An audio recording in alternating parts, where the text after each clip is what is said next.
आज तक आपने सुना होगा कि इब्लीस हमेशा इंसान को इबादत से गुमराह करने की कोशिश करता है, मगर आज की यह कहानी इतनी अजीब है कि इसे सुनकर आप हैरत में पड़ जाएंगे। एक शख्स अंधेरी रात में नमाज अदा करने के लिए अपने घर से निकला। रास्ता बहुत अंधेरा था और चलते हुए उसे ठोकर लग गई। वह मुंह के बल गिर पड़ा और कीचड़ से लथपथ हो गया। गंदे कपड़े देखकर वह वापस घर लौटा, लिबास बदला और फिर से मस्जिद की ओर रवाना हुआ।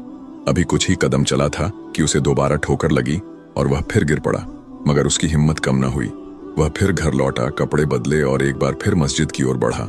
इस बार जब वह घर से बाहर निकला तो दरवाजे पर एक अजनबी खड़ा था, जिसके हाथ में एक चमकता हुआ चिराग था। अजनबी चुपचाप उसके आगे आगे मस्जिद की तरफ चल पड़ा। चिराग की रोशनी में इस बार रास्ता साफ नजर आ रहा था और वह बिना किसी मुश्किल के मस्जिद पहुंच गया। मस्जिद के दरवाजे पर वह अजनबी ठहर गया और नमाजी अंदर चला गया। नमाज अदा करने के बाद जब वह बाहर निकला तो देखा कि वह अजनबी अभी भी खड़ा था, मानो उसे घर छोड़ने आया हो। नमाजी को अजनबी पर शक हुआ और उसने उससे पूछा, आप कौन हैं? अजनबी ने जवाब दिया, मैं इब्लीस हूं। यह सुनकर नमाजी हैरान रह गया और बोला, शैतान मुझे मस्जिद तक कैसे छोड़ने आया?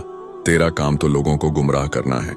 इब्लीस हंसते हुए बोला, जब पहली बार तू गिरा तो अल्लाह ने तेरे सारे गुनाह माफ कर दिए। जब दूसरी बार गिरा तो अल्लाह ने तेरे पूरे खानदान को बख्श दिया।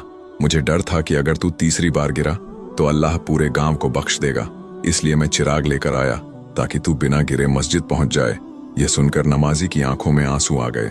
उसने सजदे में गिरकर अल्लाह का शुक्र अदा किया कि उसकी मेहनत और नियत को अल्लाह ने कबूल कर लिया।